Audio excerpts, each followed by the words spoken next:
Children of the fog. Something wicked this way comes, and it's me, OldManBronze, coming at you with yet another installment of my love note to Dead by Daylight, the Trickster. K-pop will never die, but let's hope the Trickster does.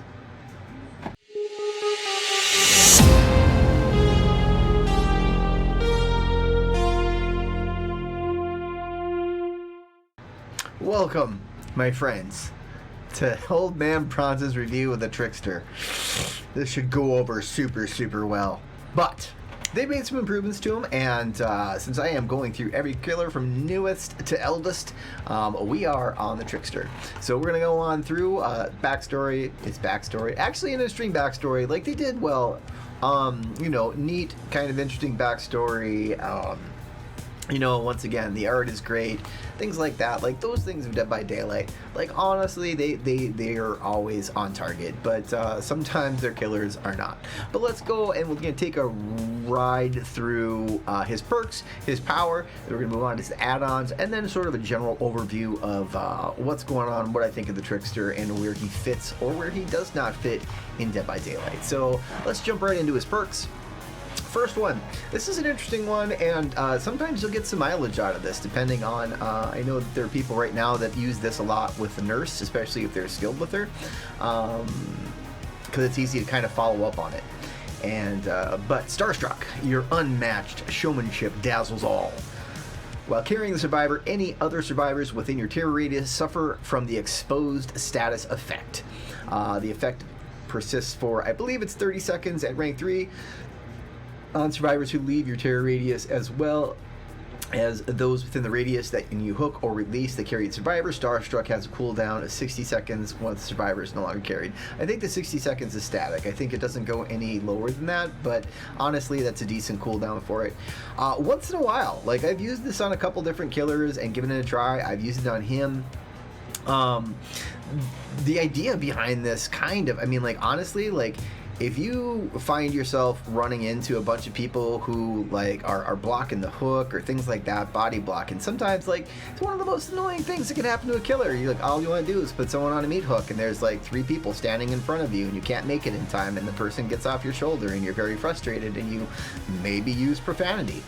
But Starstruck comes along, and so all those people are exposed, so that, you know, fancy person that thinks they're gonna, like, you know, try to pull one over on you, they'll be on the ground. The problem is with this perk is that it works once, and I don't mean that it doesn't work every 60 seconds if you pick up somebody and there's people within your terror radius, right? Like that will happen, but after the first time and they know that you have Starstruck, they're never going to bother to come up to the hook and try to stop you again. Like this is a one and done thing. And is it worth it?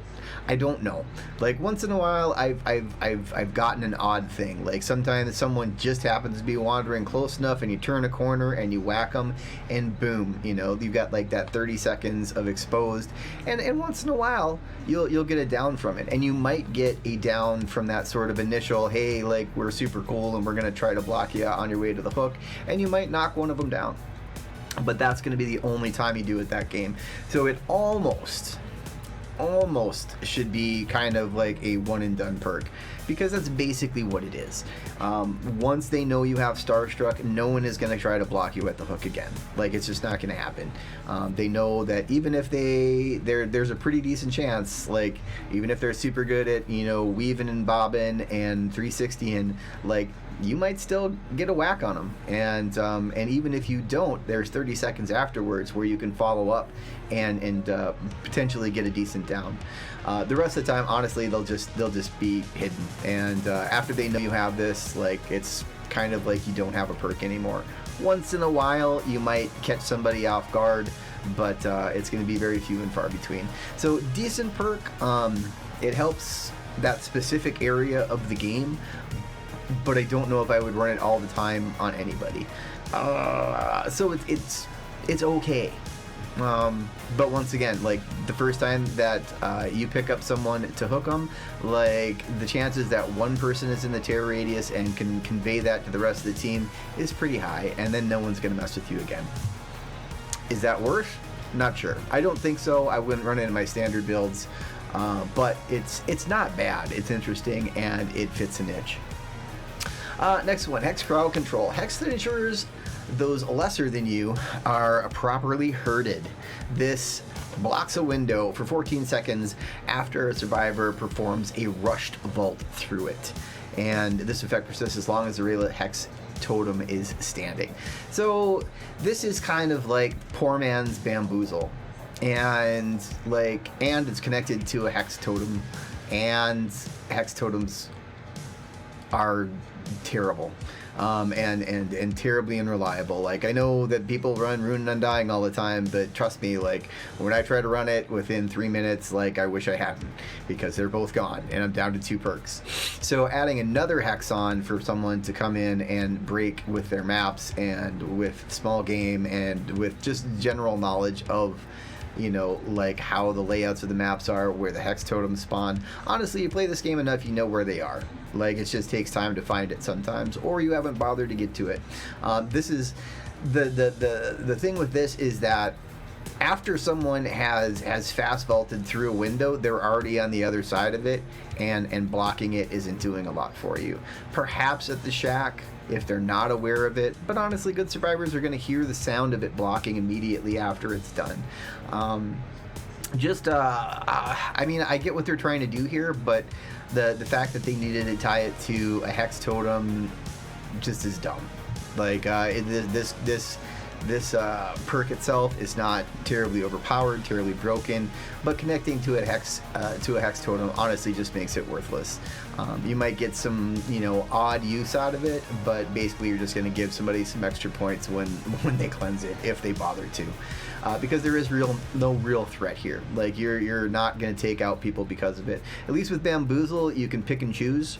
You know, you can like pre-do a window, like at the shack, or specific loops, you know, the big long wall window loops, you know, things like that, where, you know, it might help you a little bit, but this really, they can just take it away from you, and honestly, while it's up, you're not getting a ton of use out of it, because someone has already used the window and they're probably gone. So honestly, this one's pretty worthless. No Way Out. No Way Out is a little bit different. This actually is a pretty decent perk if you prefer to play like an endgame build. You're not going to let just anyone into the VIP room. After hooking a survivor for the first time, No Way Out gains a token. Once the exit gates are powered, No Way Out activates. Rawr. When a survivor interacts with an exit gate switch, you receive a loud noise notification, so it tips you off and lets you know that someone is by a specific exit, right? And that they're trying to open it. The entity then blocks both exit gates switches for 12 seconds plus an additional 6 seconds for each token in your possession. So you can get a maximum, honestly, like if you're playing a decent game, you've hooked everybody at least once. So this is another, I forget what, honestly, at tier 3, how much different this is. But you're going to stack 24 extra seconds on top of what I think is going to be, I think that turns into 18 seconds at rank 3 for like the base block. So it's just under a minute that you can block both exit gates, and not just, we're not talking like it's just really slow, right? Like Remember Me from Freddy, that used to be a very good perk, and of course they, you know, killed that too. But the way things are going right now, No Way Out, honestly, not a terrible perk to run. Being prepared for the end game and having one last chance at maybe getting those last couple survivors is not a bad thing. And honestly, if you're playing a halfway decent game, you're going to probably at least hook every survivor once, which means that you're going to get the full value out of this perk. There are games where it's not going to matter a ton. There are games where they'll just bed down and hide, and it's not going to give you as much value as you would like it to, but it is decent, and honestly way better than Remember Me. So, but if you stack these two and you really want to play like Endgame and go this and Remember Me and Blood Warden and Noed, I mean, do it, but I prefer to get the game done while the game is still a game. If I just block the exit gates and I kill the last couple people because they can't get out, that's cool, and I've actually thought about using this the way the games are going lately. Because sometimes the gens go very, very fast, and like it would be nice if you had like an extra 30 seconds at the end of the game where someone's like, oh crap, I can't get out of the gate, now I'm running around and leaving scratch marks, and that opens it up to allow you to perhaps get another down and finish off the game, or another couple downs and finish off the game. So this is probably his best perk. This Starstruck is a decent perk. But once again, like I said, once they know you have Starstruck, they're not going to bother trying to block you at the hook or block you through anything again. Like, that's just, it's done. So it's almost like a single-use perk, with some very, very, once in a while outliers where you happen to run into someone and they happen to go down because they happen to still have the exposed status on them. But it's not going to happen that often, honestly. Like, it's not going to be the bread and butter of your game. But No Way Out you can depend on. You're probably going to get everybody hooked once, and so you're going to get some nice extra time on that. And it's going to take a good long time for them to actually get that, until, it's unblocked and they can actually use the exit gate and then actually open it. So this is a helpful perk. Like, it's do I run it all the time on everybody? No. But will I start? Maybe. Like, I think that there's something to be said right now, in the current meta of Dead by Daylight, to plan a little bit towards the end game. And I'm not once again, I'm not a Noed advocate, never have been.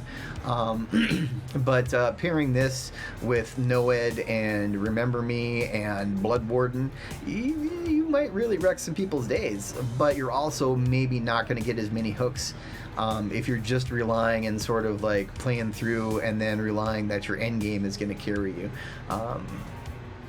I don't know if that's the best thing. I prefer to play the game when it's on. The end game is honestly the end game. Like, someone might have a key, they'll still get out anyway. Like, it's hard to say. But out of the three, like, this is the one that I would focus on as far as something that might be applicable to your builds. And No Way Out. I kind of like that idea. All right, we're going to hop into the power. We all know that he is a ranged killer, and he has a bevy of knives that he throws at you. When he came out, he was pretty poor. From the PTB, he was pretty poor, and he had to hit people with 8 knives. There were some differences with, like, add-ons would drop it down a little bit, but then when they're lacerated, and we'll get to that part, the laceration can drop off, which I think is kind of the core problem with the killer. But let's go ahead and run down what he does. Right now, you start the trial with 44 blades. Press and hold the power button to wind up and enter the throw state. While in the throw state, tap the attack button to throw a single blade, or hold down the attack button to unleash a fury of blades. Throwing the flurry increases control and throw rate while decreasing movement speed. Restock blades at lockers. So when he first came out, like the spread, the distance that the knives would sort of fan out in as you were throwing them fast was really bad. It was very, very frustrating to hit people on top of needing to hit them 8 times just to change a health state. And now it's 6. 6 does feel better, but it still doesn't feel great. I'm not saying that it should be one and done like the Huntress. I mean, he's throwing knives, but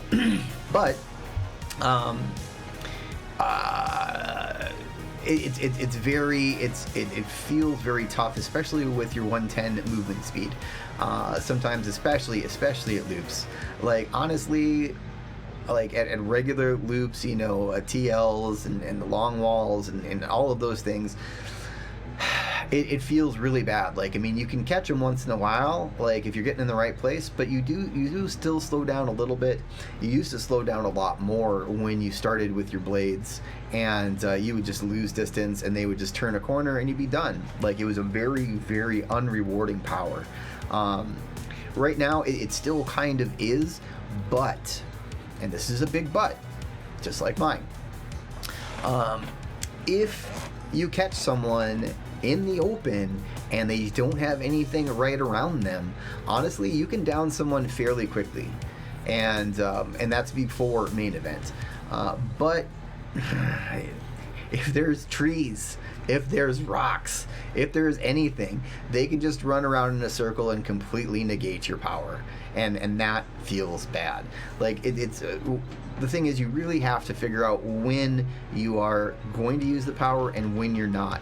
And the trick there with the Trickster is that you're a 110 movement speed killer, so you don't get to make a lot of fancy dancy moves and like mess people up. You're not going to gain a lot of ground. It's going to take a lot of time.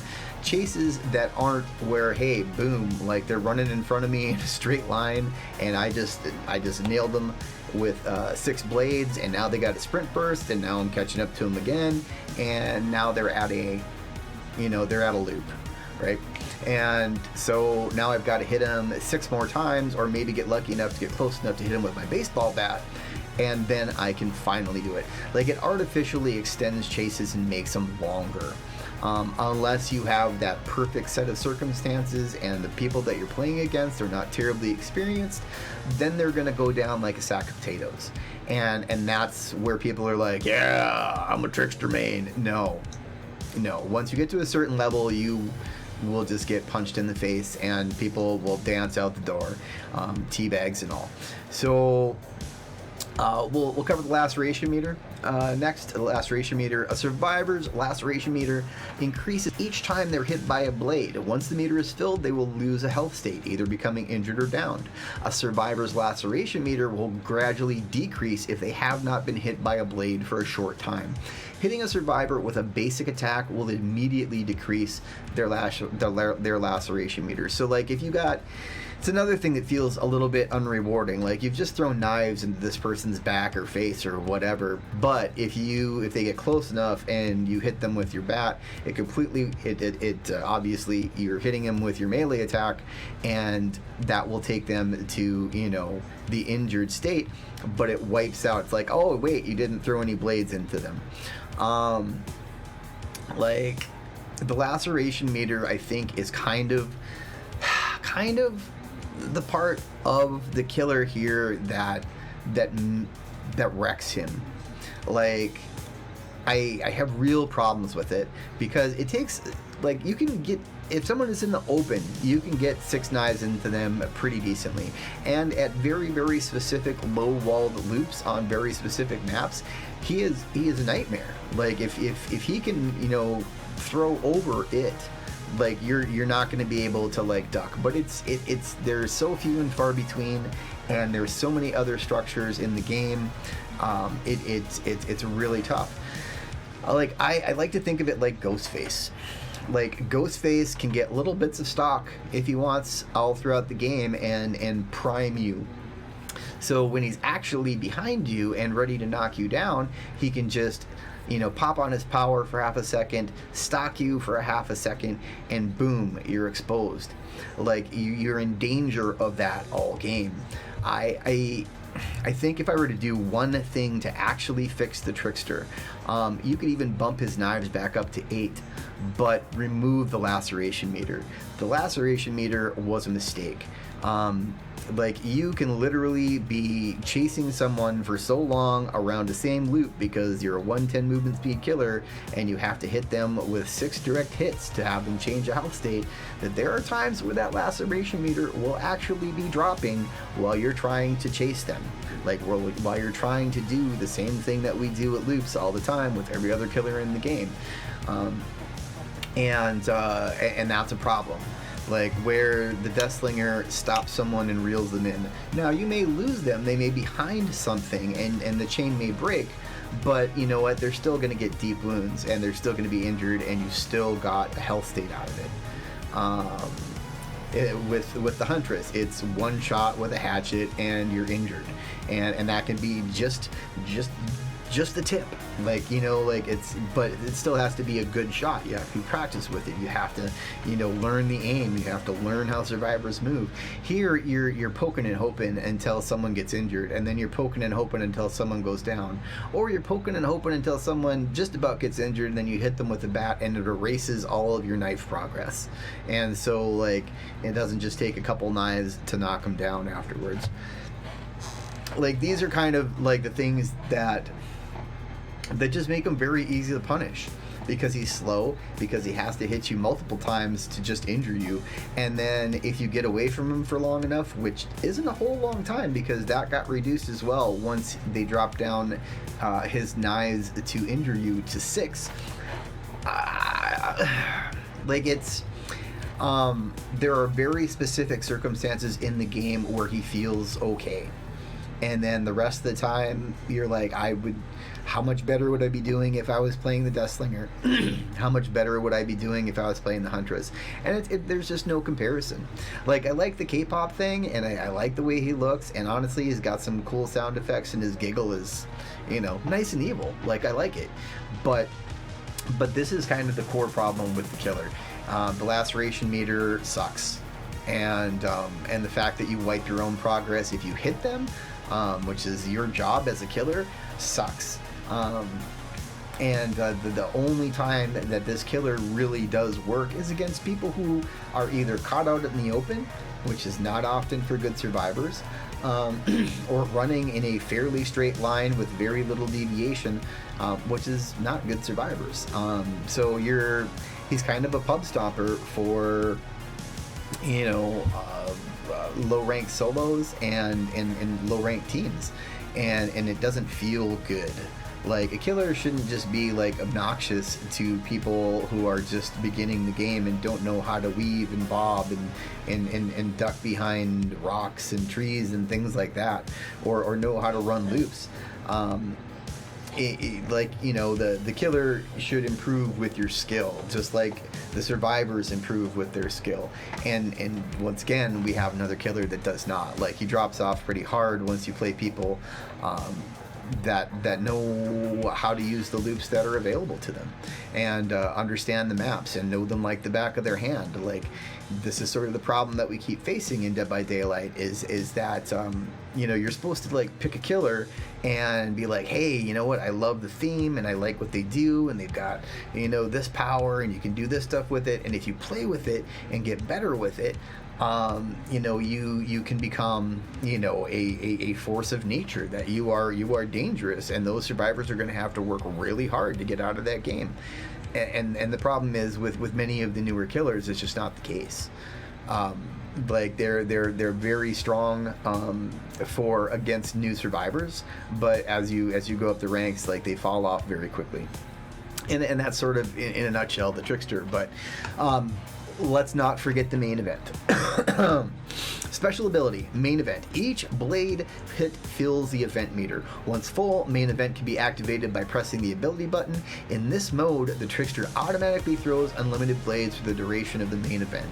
His throw rate is significantly increased, and his movement speed does not decrease after each throw. The main event can be cancelled by pressing the ability button. Doing so resets the event meter to 0 and initiates a cooldown on Showstopper. So this is, I mean, like, this is the way he's meant to be played. Like, when I play him, I find a lot of problems saving up. I maybe get 1 or 2 main events during a match, and maybe I just need to be like emptying out like all of my knives at people, like, at every opportunity, even though they're, if you're not hitting people because they are dodging appropriately, or they're running immediately to get, you know, to any kind of loop, or house or structure or shack or whatever, like, it takes a long time to build up for your first main event, and then by the time you've built it up, you may not even need it. You may not even know where a person is, and it does last for a little while before it drops off. But I can see what they're trying to do here. Like, if you have a lot of successful hits, you know, you're saving up for this main event power, which can be, you know, strong once again if people are out in the open. But if someone is literally, I played a bunch of Trickster. Like I've been playing a bunch of these killers and going back to them and putting blood points into them and giving them my all and really taking a look at how they play.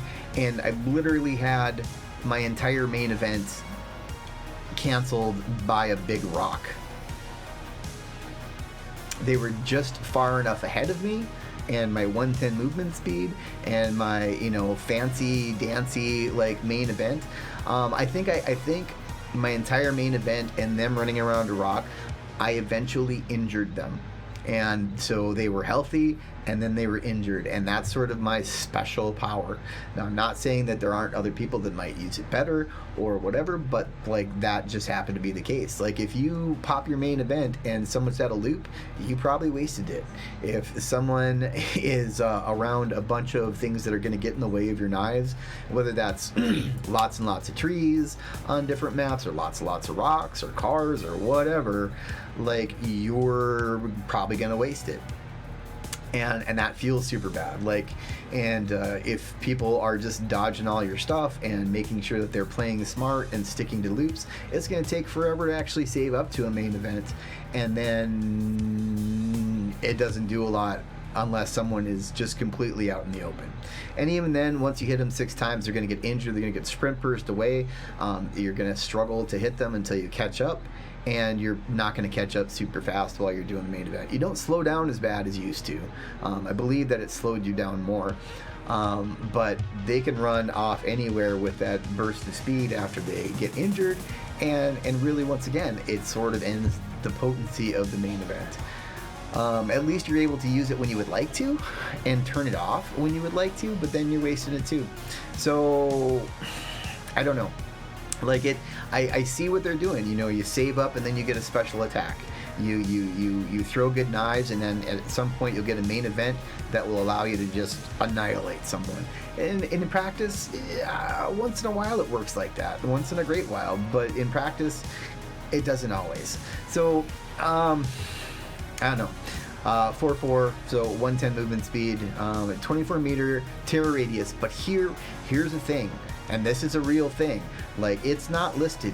He has a Huntress hum. Now, it's not as silky smooth and melodic as the Huntress's, but you can hear it. There is a 40 meter radius to where you can hear the Trickster coming before his heartbeat kicks in. They don't even list it, they don't talk about it, but he has it, and it breaks him. Absolutely breaks him. Like, I don't even know, like, how we think it's a good idea. But it's not listed, it's not talked about, it's not so pronounced like the Huntress's, but he has a 40 meter radius where you start hearing stuff before you even hear the heartbeat, which is only at 24 meters. So even trying to use something like Monitor and Abuse or something like that is almost pointless, because they can hear you coming long before you actually get there. You might get a little bit of use out of it, because people get used to hearing that you know, that sounds in the background thing, but that's another problem with him. Like, he does not need to have that. Like, that would help him greatly as well. Even that small change and getting rid of his 40 meter like pseudo Huntress hum would go a long way in helping him engage chases, get some early knives into people, and actually put some pressure on folks. Because at the end of the day, he has 0 map pressure, and really they're just kind of selling him as another ranged killer. And the truth is, it's really hard to knock people down with them unless they are oblivious to you, unless they don't know you're coming, unless they didn't see you, unless they're busy talking to their buddy, like.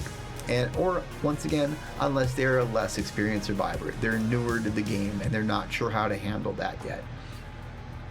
So that's his power in a nutshell. We're going to go ahead and take a look at his add-ons and take a quick run through there, and then we're going to do a little overview of the Trickster and wrap up.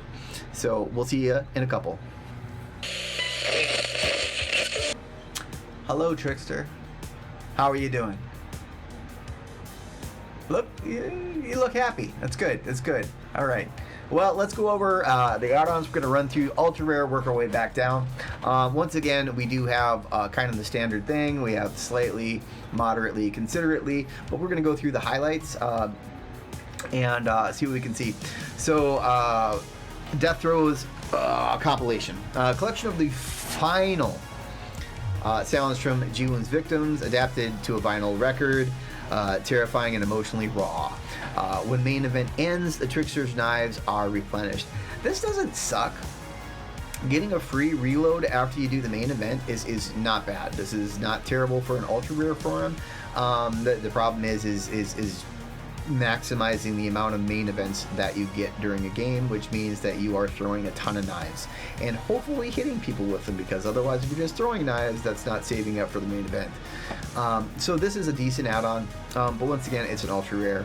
I think it could probably do as a very rare, and maybe they could come up with something a little more interesting than an instant, a reload, I guess, but not a bad add-on. It's just ultra rare. The iridescent photo card, a glass-like photo molded from the fog itself. Ji-woon's eyes shimmer holographically on his grinning face. When a survivor's laceration meter is 2 or less blade hits away from the maximum, they are affected with the exposed status effect. So this one isn't bad. Okay, this is actually decent. If you can get 4 knives into a healthy survivor, they become exposed and you can knock them down with your bat, which happens more often than you would think. Like while they're running around or spinning in front of you trying to dodge knives, and you get a hit in. Like if you get 4 hits in and they're exposed, they're done. Which is nice. I mean, you take someone immediately from healthy and get 4 knives in them, and you're able to, hit them with your melee, and they're down. This is a real good add-on for him, and deservedly an ultra rare. Like you wouldn't want this any lower on the totem pole as far as colors go, because that's actually pretty strong. I feel like I should use that more. A Cut Through You single, the first single released by No Spin after Ji-woon joined their ranks. Scored an all-kill on the Korean charts. Blades pierced through survivors. The subsequent survivors hit by the same blade receive 50% laceration. This is not bad. It's not terrible. Like a lot of times, like when people are running away from you, well, often like the train out the door, or they're trying to cover for somebody that they just unhooked. But whatever the case, sometimes this will be okay. Like sometimes this is not terrible. The problem is that 50% laceration on a secondary target is probably going to go to waste anyway. So there really are going to be better add-ons.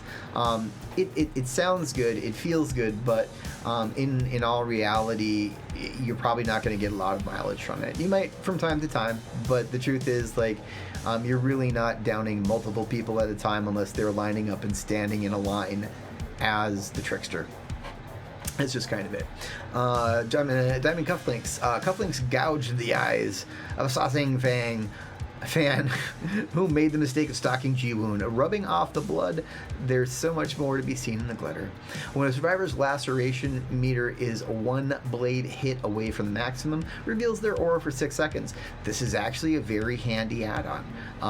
It's almost like kind of having like an I'm all ears that all you gotta do is hit him 5 times with your knife.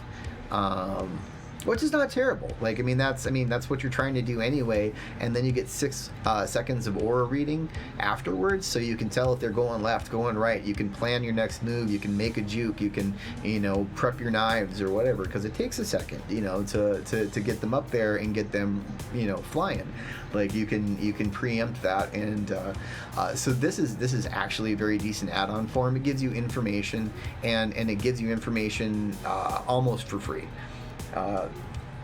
Not to say that there are other ways to get that, but just passively finding out where someone's going to go for 6 seconds while you're in a loop, while you're in a chase, is very helpful for the Tricksters. So this is a very decent one, and also worthy of being a very rare.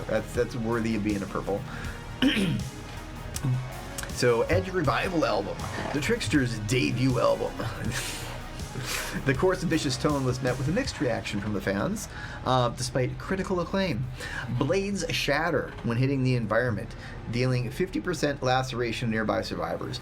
This is not terrible. This is not a terrible add-on at all, because sometimes your blades, I mean, it's not like you're just aiming a laser and all of your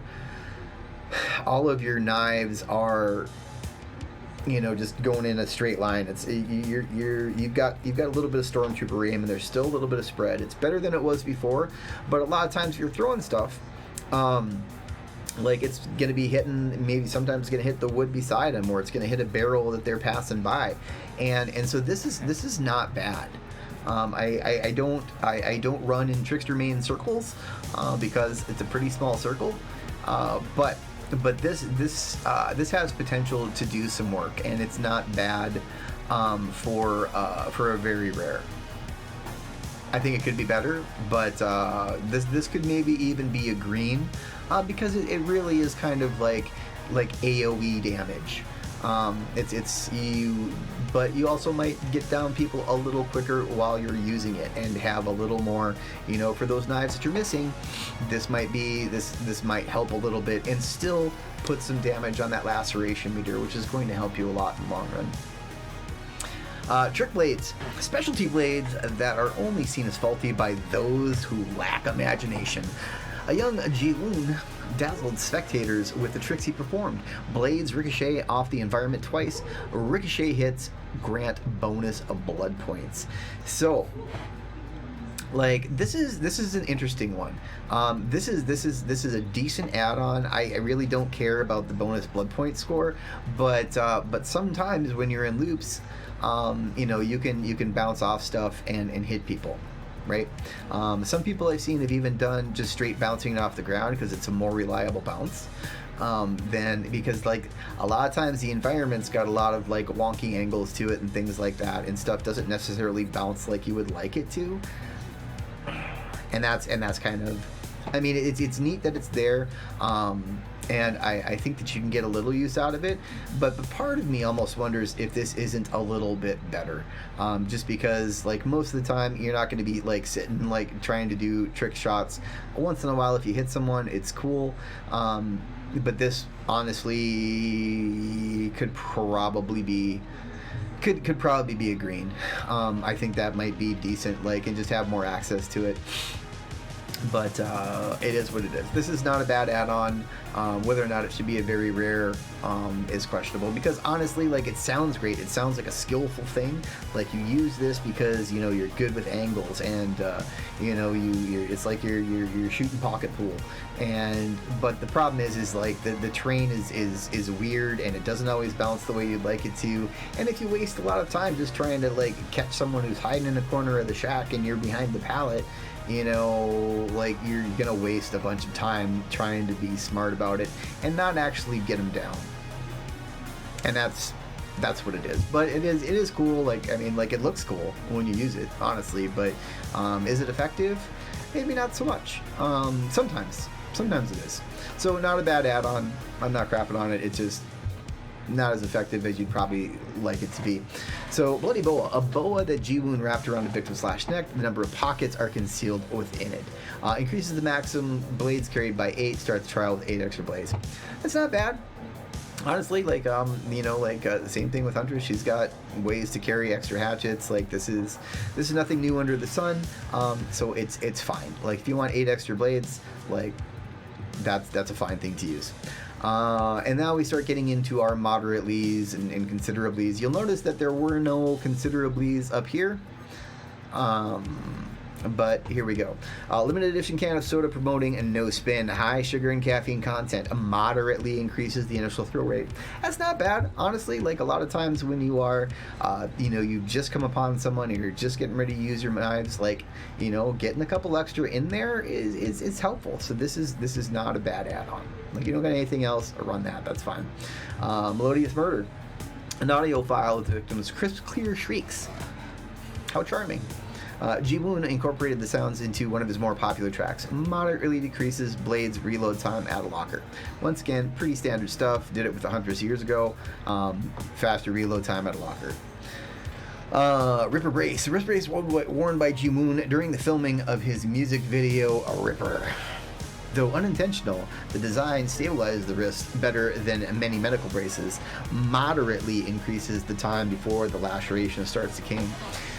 This is not bad, but it's also kind of the core of the problem with the Trickster is I think the laceration meter. Once again, you could bump his knives back up to 8, and I'd be happy if there was no laceration meter.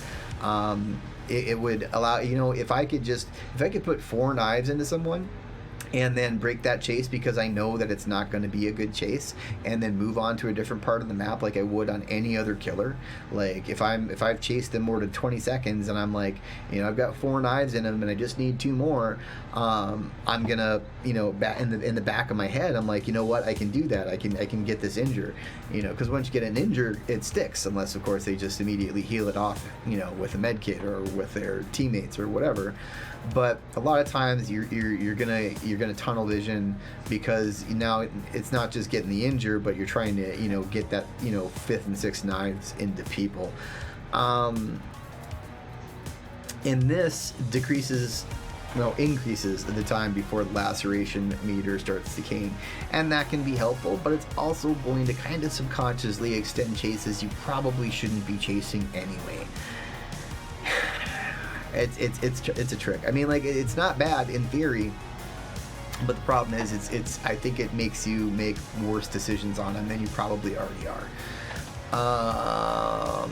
Waiting for You watch. Pocket watch worn by Ji-woon during a live performance of I'll Be Waiting for You. It's a stage prop that doesn't work and never will.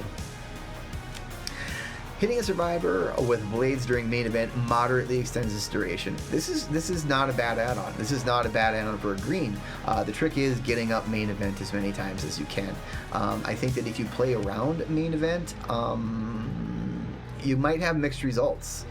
If you are getting, the regular hits on survivors, main event is going to come naturally. The problem is getting regular hits on survivors, especially once you start really, knowing maps, knowing what they're doing, knowing how to play safe, knowing how to break line of sight. Like, line of sight is huge, especially for Trickster. Like, even more so than Huntress or Deathslinger, because all they've got to do is sneak 1 in, right? You've got to sneak 6 in. That's where the problem is. So hitting a survivor and extending the duration of main event slightly, because obviously it's not going to be overwhelming. You're not going to have infinite main event, but also, once again, once you injure them with main event, they get that sprint burst away, and you're going to start missing more knives because they're gaining more distance and you have more spread as these knives go out. And so it's not bad, but it also depends on the amount of main events that you're getting. It's really, really the key to the success of the killer is if you're able to pull those out and drop people very quickly with your main event. And if you do, if you find that that's how you play and that's how it's working out for you, this is a decent thing to use. If you're popping main event 4 or 5 times a match, this is going to be good. But the truth is that most of the time you're not going to be. And then when you do, like, once they're injured by main event, after you've gotten that first 6 knives in them, the burst of speed that they get after the injure is most likely going to carry them to a safe space, and the rest of main event is wasted. Cage art shoes. I use these often. Shoes that Ji-woon wore during the music video for One Caged Heart allows for smooth, graceful movements of the point dance. Moderately increases movement speed while throwing blades. This is straight up like bread and butter, very helpful, because you do slow down a little bit. Used to be worse. They did improve it, and kudos to the devs for doing so and listening to some feedback, but I think they just didn't address some core issues with the killer anyway. But this is a decent yellow add-on that you can use all the time that is going to make it feel a little bit better. Ji-Woon's autograph. Signature from the celebrity nose of the Trickster is sore, as his wrist was after hundreds of these. It was invigorating to know he's in so demand. Slightly increases the initial throw rate of blades. So once again, we've got moderately, we've got slightly. You can see the pattern. Lucky Blade, the first throwing knife Ji-Woon ever owned, purchased by his father, was he was expected to put on a show for those frequenting the family restaurant. Hitting a survivor with a blade during the main event, once again, slightly increases the duration. Moderately increases the duration, sort of the standard tried and true. On target single, an underground single produced by Ji-Woon before achieving fame. Only the biggest no spin fans collected this hidden gem. Slightly increases the time before the laceration meter. Like, it's just straight up just copy and paste stuff. Slightly increases the time before the laceration meter starts decaying. If you stack these two, I don't know if that helps a ton, but the truth is, like I said before, like, it feels like it's helping you make worse decisions with them because you're just that close. You almost have them injured. Like, how many killers in Dead by Daylight are function like that? I almost have an injured. No, I hit him with my machete. I shoot him with my chain gun. I hit him with my hatchet. I hit him with my axe. I pop up from my, dirt Dorito. I'm playing the hag, and I take a swing at him and I hit him. It's that almost that sort of like leads you into poor gameplay, where you're like, I can get two more, and then you're just getting them injured, and then you give them the sprint burst, and then they run off, and then you're at 110 movement speed and you're stuck. Like, it's not a great thing. Like, it's Tequila Moonlight, a drink embedded in a modest Changwon bar, became a favorite Ji-Woon's, moderately increases the duration of main event. This is not bad right here. Like, once again, if you can get main event up, a few times a match, this is going to help you. That's it. Like, I mean, it just depends on how much you're actually getting main event up during a match, and then play to it. Like, if you find that you are reliably getting main event up at least 3 to 5 times per match, use these to extend the duration, and then use the other one that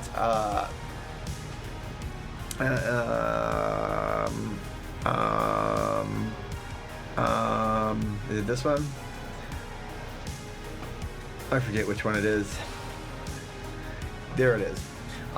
Hitting the survivor with blades during main event moderately extends duration. So if you stack that one, and if you use that one, it's going to, decently extend your main event.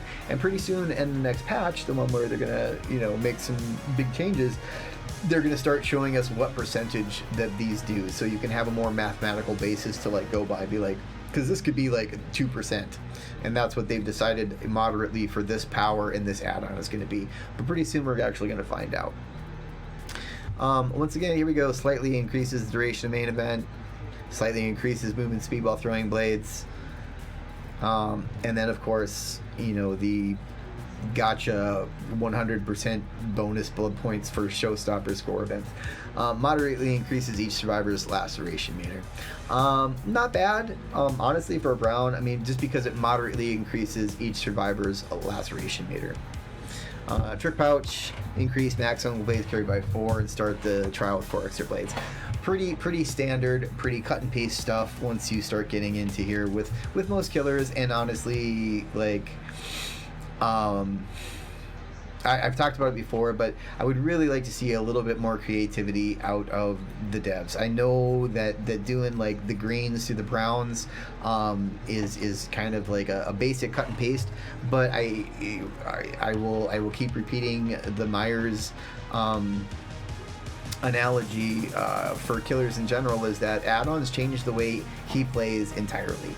And I would give body parts if they would have taken the time with every other killer in the game to do things like that. And like carrying some extra traps to the trapper is great. Having a longer distance to be able to teleport to your traps with a hag is great. But and she actually has some that change your gameplay too, but they're terrible. So like, your phantasms spawn, but then they're just a roadblock, which can be a little interesting. But since your granny, like, it's not going to help you a ton. You can use it, but it's not not great. But most newer killers, most killers made in the last couple of years, it's pretty much here's some flavor, and then everything else is just slightly, moderately, considerably, and sometimes not even considerably. So that's a wrap up on the add-ons. Pretty basic, pretty straightforward. There's a couple highlights there that are decent, but there's also some that kind of foster like developing bad habits as a killer and bad habits as a trickster in particular. We're gonna move on to some gameplay and general overview, and kind of wrap up the Trickster and send them back on tour. All right, see you soon. So here we go again on my own.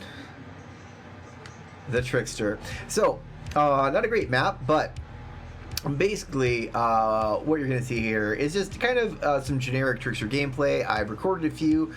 There's been some good games, but I didn't want to just cherry pick, right? I wanted to kind of give a view. I'm a 2,500 hour killer main. I have played every killer in the game. I've got a good idea of what I'm doing and how to do it, and I have had some success with it over the past 4 or 5 years, right? But kind of my general thoughts on the Trickster is the reality of the Trickster is that his power sounds good, right? But the problem is that it's not. So this should be, he even duffed that. He ran into a bush. He was able to turn around. 1, 2, 3. Am I gonna? No. I mean, my aim could be better, obviously, but there he goes down. Okay, so not bad, not great, but not bad. I already need to refill. This would have been a single hatchet and perhaps another hatchet. I mean, considering no misses, but like you're not going to hit every blade with Trickster, and people are going to spin around in circles. They're going to get up in your point of view. They're going to do those kind of things where you're going to miss. They're also going to break line of sight, which makes it worse. And this is kind of where the whole developing bad habits as a killer thing kind of comes into play. I don't think I make that pop. I think that actually went right before I did. So we've got this David. We're right behind him. He's one away, right? One away. There, I got him injured. So now he's injured. He doesn't sprint burst away, which was his bad, right? But try to do a little spinning. There you go.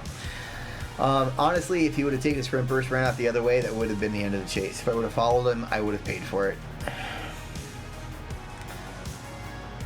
But see, you can see once again, they're coming right into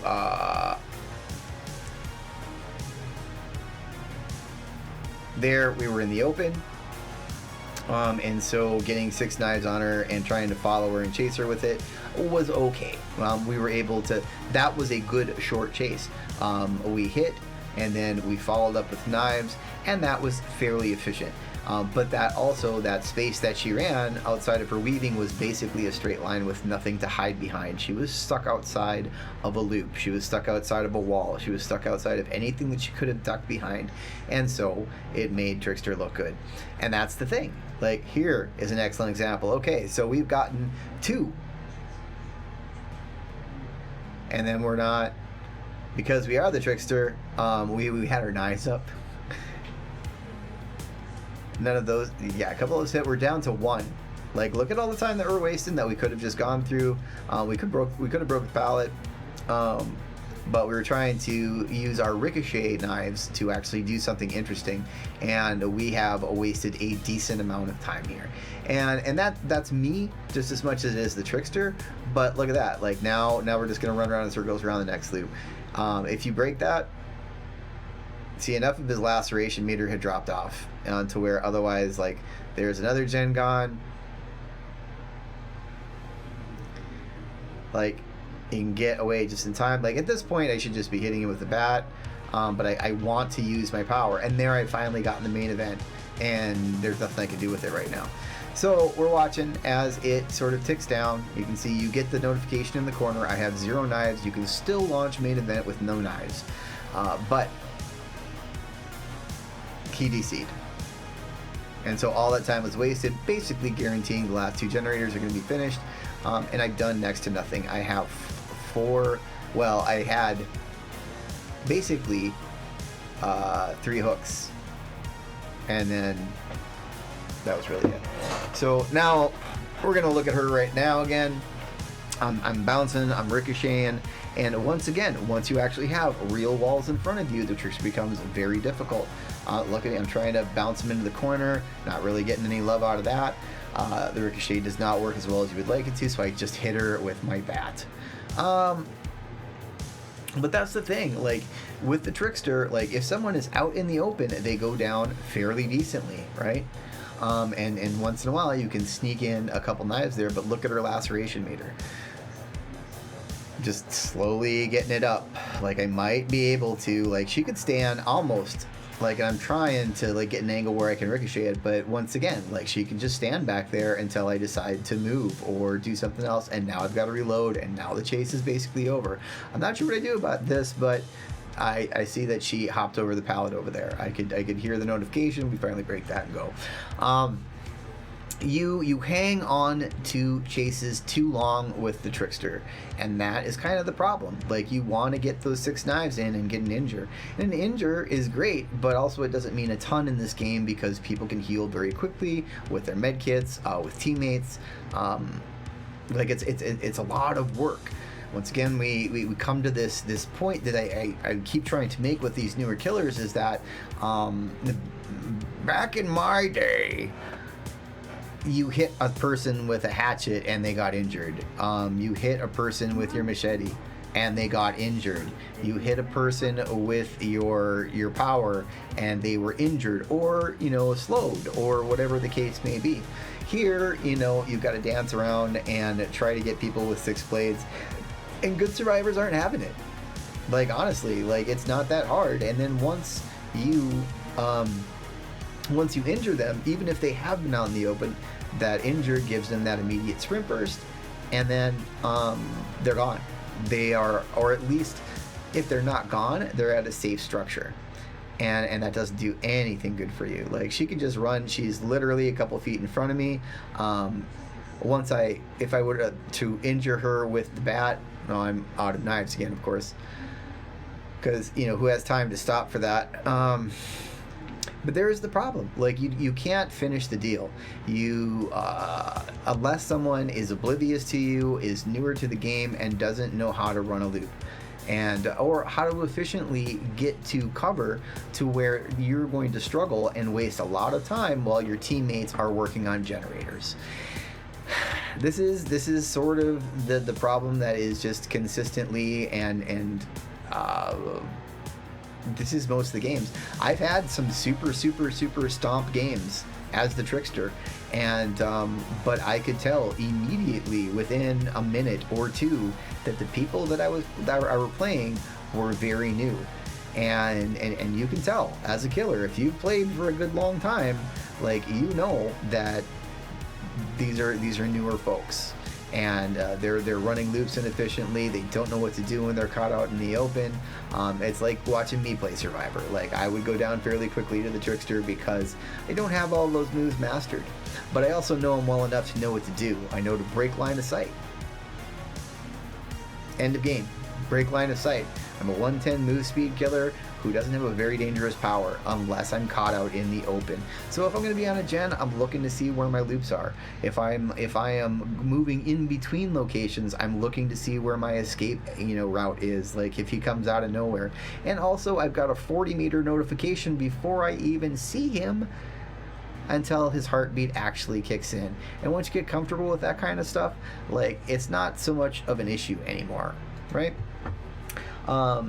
Like, by the time you hear it, you can just be gone. You can walk away from that gen and not leave a scratch mark, and he's never gonna know. Or just once he does come into that terror radius, hit Shift W, use your sprint burst or whatever you're using, and you're gone.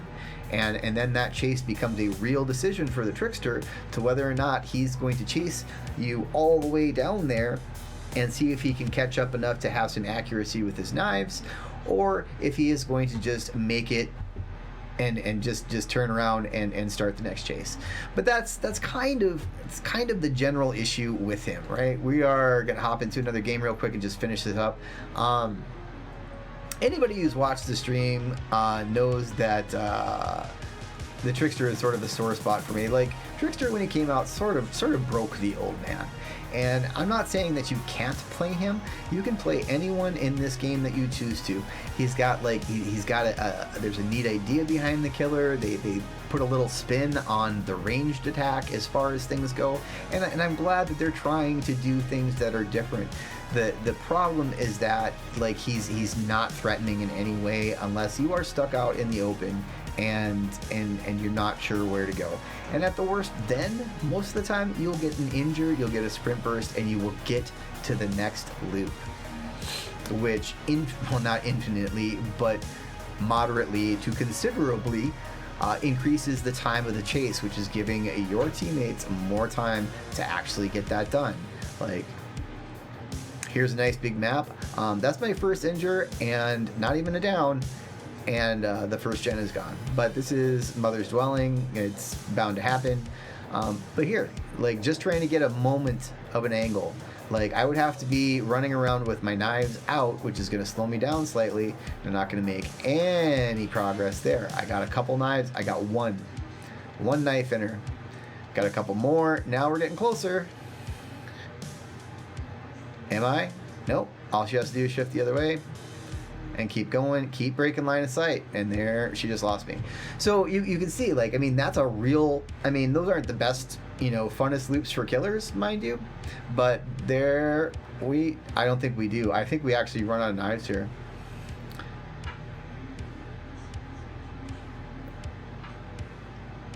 Because I'm not able to do that. So after all of that, after all of the dodging and ducking, like, that chase is over. Look how much time I wasted because she is on the borderline of going down. Now look at her laceration meter just going away. Look at how fast it goes away.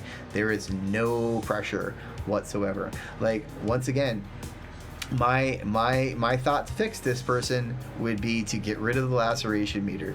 6 knives, you go down. If you do not go down with the first 6 knives, then there's a threat later if he finds you again and only needs to have 2 knives to get you down. You know, pop the knives needed back up to 8, but allow me to keep my progress. I think it dreadfully hurts him as a killer, the fact that you have to work through a chase, and if you make a good decision as a killer and leave that chase alone and go on to put pressure somewhere else, which is core killer gameplay, like, it hurts him. It literally is it's terrible, and the worst of all, it feels even worse. To go through and you finally, you know, got someone just on the edge of getting injured or getting down, and then, or you're body blocked, or you're whatever, or they break the line of sight. Like, the simplest thing you can do in the entire game, and it breaks him as a killer because your laceration meter starts going away and you basically reset after getting knives stacked into your back. Just makes no sense, and it makes him feel very unrewarding to play. Once again, we talk about, like, how if you play killer, you want to, you know, pick someone that you enjoy, but then you want to invest that time into them and get better at them, and then be able to see the fruits of that labor. It's like playing any other game. But you can play, you know, 1,000 games of the Trickster, and you know what? You're going to get better with him, but he's still going to have the same limitations: the 110 move speed, the fact that any knives, if you are not directly in a chase, and this is a dumb chase. Like, so ignore this as a good example of anything. But at no point here do I have an opportunity to seal the deal with the knife. Like, I am just waiting until I get close enough with the baseball bat, and that's unfortunate. Like, there's just enough to where, like, if you're throwing knives and you're missing all the time, or you're trying to catch them right before they go around the corner, you're gonna waste a lot of your knives. You're also not gonna be saving up for main event, and then his kit falls apart from there. So the Trickster, like I said, I've played some games where he felt very good, but I realized very quickly the level of survivors I was playing against. and that's what this is, and that's what it is with a lot of the new killers is that you know, like for people that don't understand the mechanics, or maybe they're a top quality gen jockey, but you know they're still working on their loops and still working on, you know, their intimate map knowledge. There she's blocking me because she's got borrowed. This person will most likely get downed. I thought so, but there's one gen left. I have 2 hooks. I feel like I need to reiterate that I am not a bad killer. I am not. The Trickster is just very, very unrewarding, and you also get punished for playing the way you should as killer. Like if you are dropping bad chases, if they're taking too long, like that's good. Like if you're spending more than 30 seconds to, like, you know, get someone injured and then maybe finally get them down after a minute, like it takes 1 minute and 20 seconds for a survivor to go from 0 to completed. Pretty sure she had DS here, which is why she just did whatever. Yep. And it had to be close to the end of the DS because you saw that she was following us around beforehand with her flashlight and trying to harass for the save. So, game's over. I think I get 1 out of this, but like you can see here, I can't get the knives up in time there. Even there, I tried to come around the corner with them. I can't get the knives up in time to make it different. This is obviously a very, very strong loop at this building. There's someone running interference. I just whacked him out of spite. Honestly, there's not much I could do there. I am nearly half gone with my knives, and that door is going to be primed and ready to go. The Trickster feels bad, and there are mechanics in the game that make him feel worse, and the laceration meter is probably it. After all of that running around, I had a chance to get a few knives into her and was able to put her down, and this is from injured to down. Like, this is her 3rd hook. Like, I have nothing. I have gotten 3 hooks all game. This is the 4th hook. I have hooked 1 other person once. That's the Trickster. So I had 1 kill, 4 hooks. I do not believe I get another, but that's the thing. Like, it is, unless people are standing in the middle of nowhere or running in a straight line, the Trickster is very, very tough to play. And once you start going against survivors that have some decent map knowledge and know how to run a structure and are good at looping, the Trickster becomes pretty all over invaluable. Like, and just another poor release for killer. Like, and they are surprised that killers are frustrated, and they're surprised that you know, the queue times are getting longer. Trickster really did a number for me as far as like playing the game, and I had to stop for a while. Like, that's how frustrating it was, and he does feel better now. He does feel better, but his kit just doesn't work great. The laceration meter works terribly, and it erases any sort of progress that would make you slightly more scary the next time you saw that survivor if you made a good choice with the killer and decided to break that chase and split your pressure, which is poor already. You got 0 map pressure, and your one-on-one chase outside of very low loops or, you know, in the open is terrible. And then the little bit that you do gets erased if they walk away for a little bit, or if you make a better decision and decide to break off and do something else. So that's kind of the Trickster in a nutshell. You can see even in that game, did I have a main event? I don't even think so.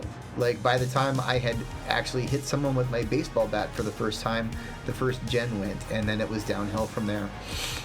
Those survivors, the ones at least that I was able to see, knew how to loop, had flashlight, wasted my time, and after a little bit, I just got frustrated and made sure that at least that one person died.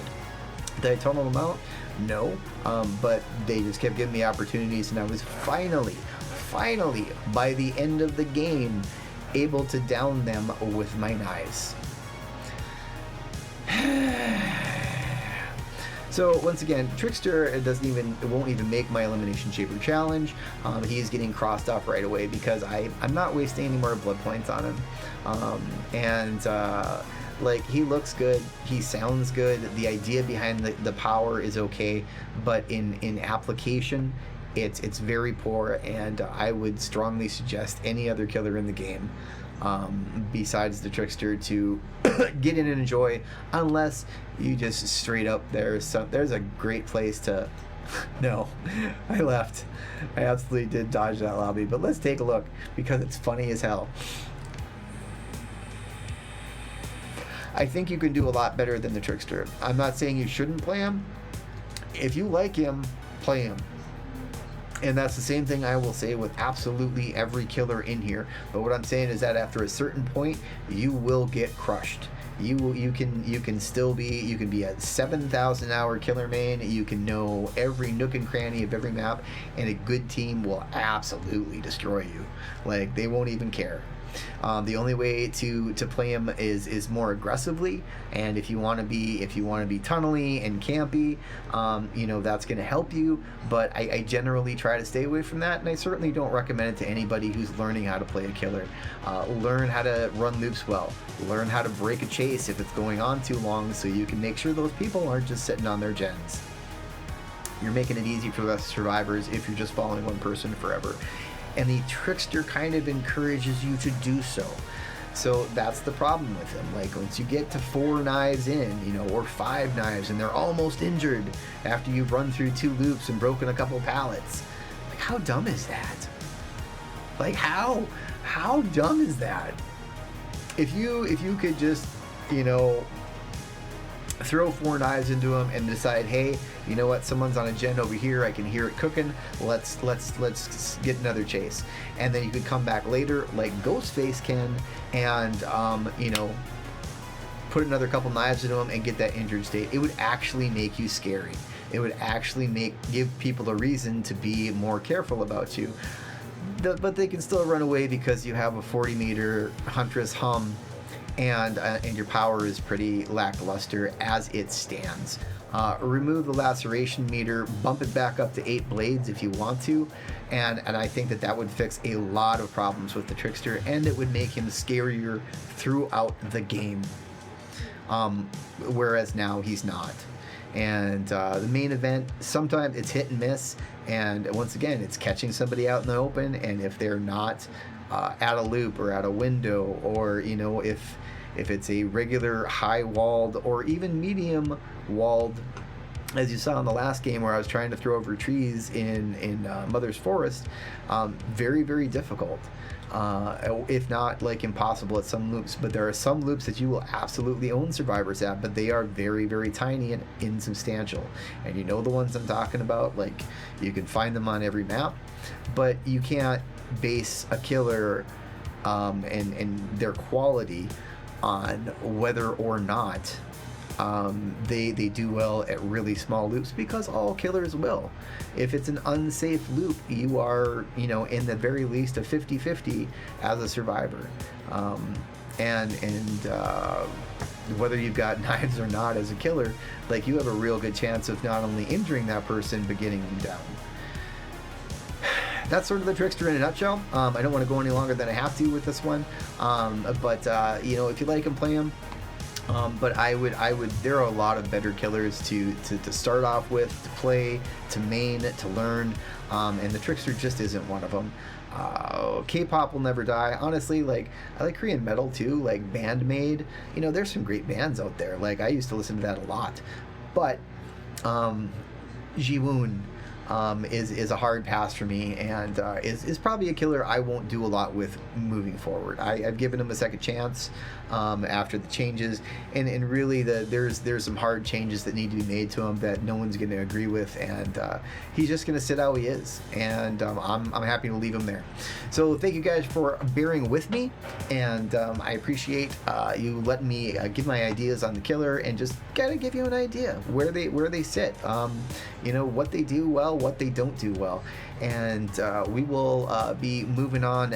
Next will be, I believe, the twins, if we're going in reverse order, and there's a little more to dig into there, and there's some more potential.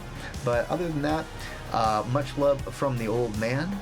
We will see you in the fog.